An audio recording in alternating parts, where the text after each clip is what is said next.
Hi, I'm Kayla, and I came into care for neglect and child endangerment, and this is my story.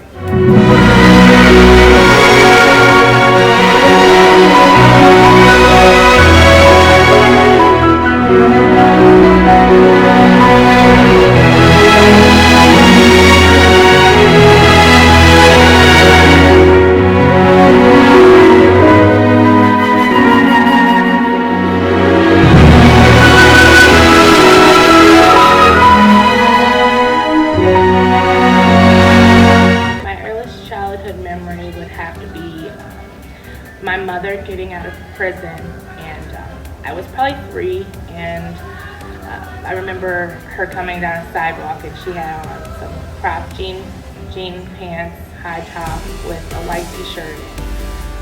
I just remember being told that that was my mother.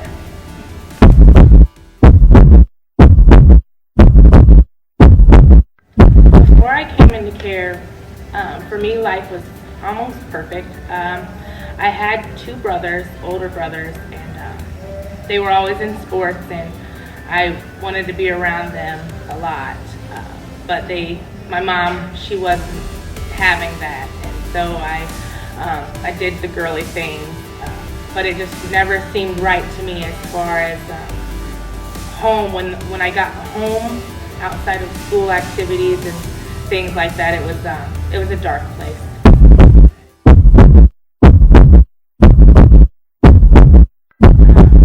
In my home, I felt like things were good as far as a little girl would know. But as you get older and you grow up, you learn that things are way different than what you portrayed them as a child. My mother was she was addicted to drugs, and she would be in and out of the house late nights, and we would find things around the house like oil and things that was burnt, and we didn't know what they were because we were children. But later on, we found out that she had a drug problem, and she would leave us in the middle of the night and be back in time for us to get to school. But we would get to school and be tired, or just wore out, because we just was wondering like where our mom would be throughout the night. And I was a girl, so I would want to be closer to her, and I never really had her there unless whatever man she was with wasn't there, or my brothers were gone. Then I would have time with my mom. But if she was busy or had something going on, I was always the child that was. It almost feels like now as an adult that she was mistreating me, because she didn't necessarily. I don't think she wanted a little girl.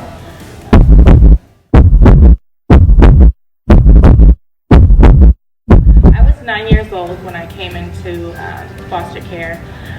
My mother was gone, and I answered the door, and there was a lady, and she had a suit on, like a jacket suit, and she asked if my mother was home, and I told her that she wasn't, and she asked if there was anybody else there with me, and I told her that it was my brothers, and I let her in the house.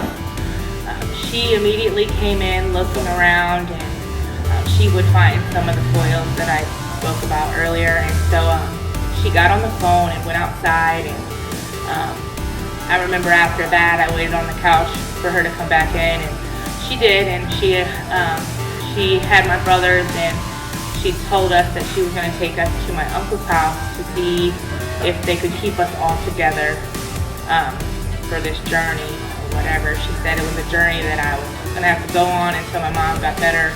I was clueless at that age, so but I just went.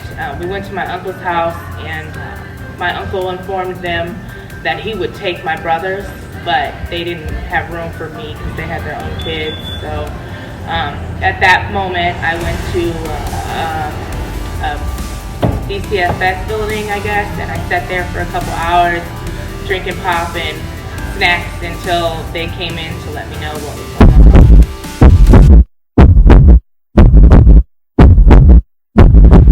The uncle that she took me to, they told me that they didn't have enough room in their house to take me as well as my brothers, but my mom used to tell people that I was like a problem child. I had anger issues and outbursts, and in truth, she would do things at family functions like pinch me under the table to make me look like I'm just crazy almost. She would literally pinch me hard under the table, and so I would be like, stop, and then like that would be her clarification, I guess, to the family that I was nutty.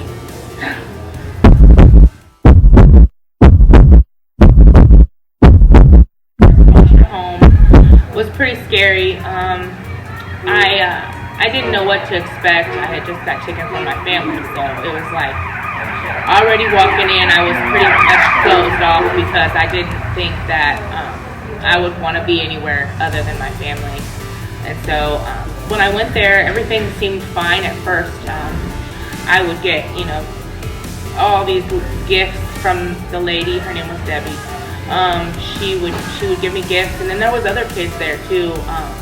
And I had a room, and it had like glow-up carpet with glow-up stars and stuff in it. And she had a brother that stayed with her. His name was Lance. And at first he was friendly. Everybody was friendly. It didn't seem not, homey to me.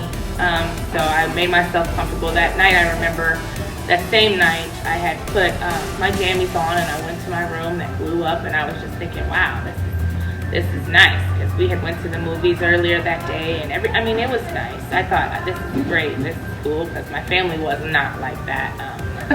So at first, initially, I was like, oh, well, this could be not so bad after all. But that evening, after I showered and stuff, Debbie went to bingo, and when she left, her brother did some things to me, horrible things, and we went through the police process.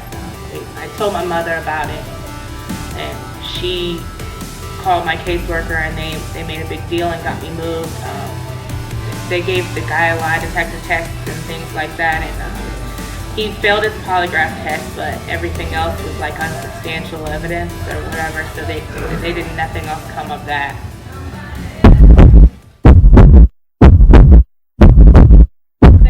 I would say I was in about 17 foster homes. They were all short length. The last one that I was in was a really good one. The ones in between, I would say, they weren't horrible places. It just, for me, I think it was more the defiance that made me not enjoy my time there, because I was so, it was to my understanding there was other kids in different foster homes that would tell me that they get paid to keep you. So I immediately went in and thought, oh, well, these people, I'm like a job to them. They're going to get paid to keep me. And so I just initially went into every foster home so upset about that, and I just didn't have a good experience.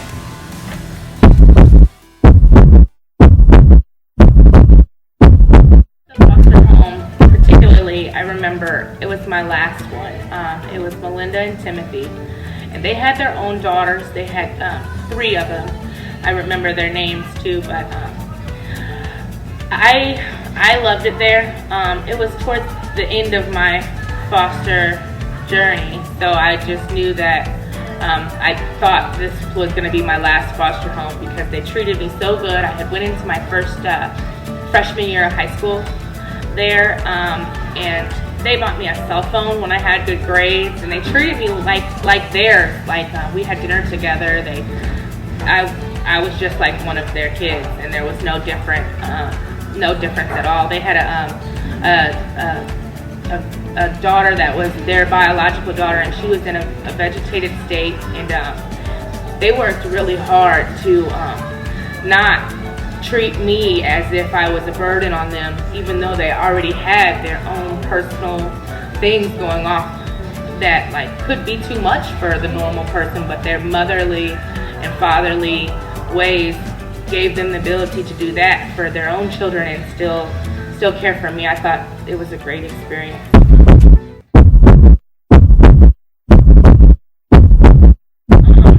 Residential facilities for me, I had good times and bad times, but basically because I had to get myself through it. A lot of them have levels that you have to complete in order to possibly get out of these group homes. That's what when they bring you in, they explain all that to you in a nutshell, like, oh, well, you have to get through this step, and this step before you can get on to the next level to where you have more freedom. And so the first one I went to, it was literally like jail. we had magnets on our doors that would close us in and lock at the end of the night. And there was like 15 other girls there. So if you had to use the bathroom or something, you had to beep on your metal door, and then somebody behind this bulletproof glass would buzz you, and then the magnet would come off, and you would go use the bathroom. And as you walk past the other girls' rooms, some of them would be friendly and some of them would be just savages. Spit, throw things, whatever, just to try and get a rise out of you. I completed that level. In my childhood, to some grown-ups now that I encounter, I tell them, I joke about it now, like I did my time when I was a child, you know, and I'm serious when I say it. They think that it's a joke, but I'm essentially laughing it off because I feel like I really did do my time as a child. Lockdown units, food that was garbage, sometimes you didn't get food. I mean, it was just like, it was not a good experience for a child, and never mind a child that has been through something. A lot of these kids, like me and others, go through their whole lives with bad things, and then you go to a place that you finally feel like you're freed from the stuff that you were going through, just to find out that you were thrown in a lion's den.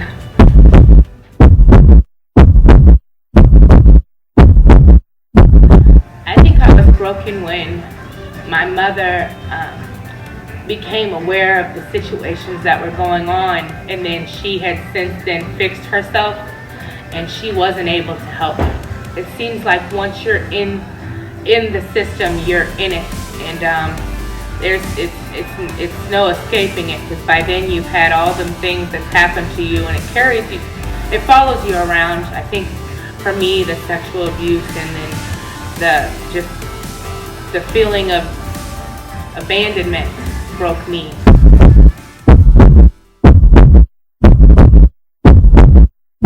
Positive things that I got out of the foster care system was it prepped me for what life is now, the real world. It's not all cakes and candles. It's been hard, but I think that given the things that I've went through, whenever you hit adulthood, there's nobody walking you through life. You're gonna figure it out on your own, and as hard as it is, I think that the things that I went through in foster care, the good and the bad, has gotten me able and ready to do what I have done today, and that is not be in jail or not be dead. Because the world is a scary place, and to be able to go through a lot before I hit the adulting, I think that I think it helped me prepare for what's to come.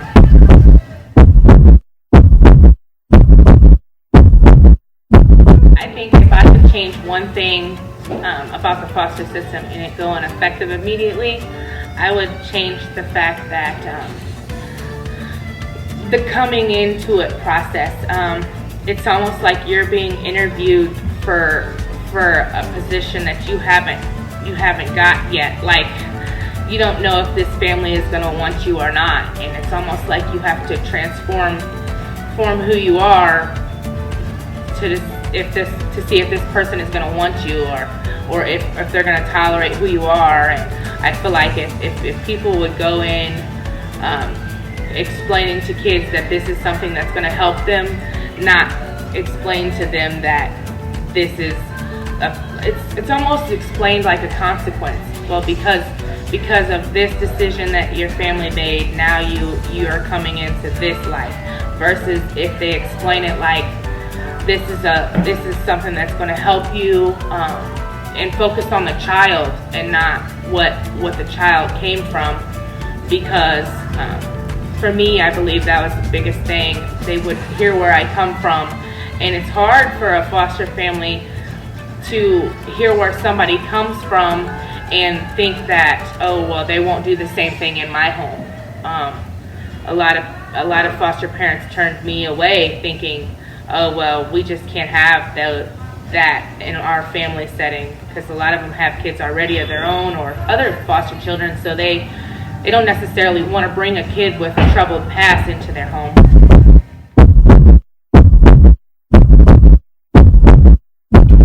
To a kid that's still in care would be just be optimistic. Don't go in there thinking that these people are paid to help you, because they're not paid enough. They're not paid enough to love you how they love you.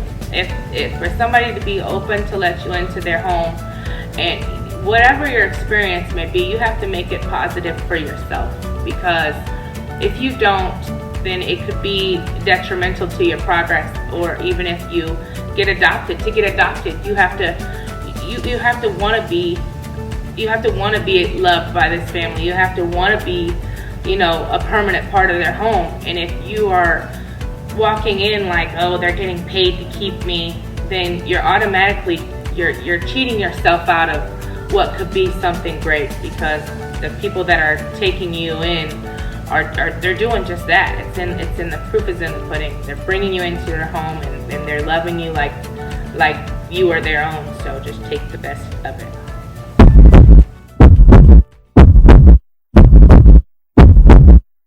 I'm doing pretty good given my circumstances. I think that my children, they love me, and I've made some mistakes already as a parent. I think I'm gonna come into a lot more. Parenting is not easy. I thought it was, oh yeah, you just go to work and you feed us, and how hard is it? But it is hard. I have 3 sons, and they're so much like me. I find myself, when I get frustrated, just take a step back and be like, oh, I made these little things. So I think it's been easier for me to raise my children knowing that they came from me, and I have the control whether or not how these help support Foster TV. Go to fostertv.net and make a donation today. Foster TV's My Story is a HEDFRA production, only on Foster TV.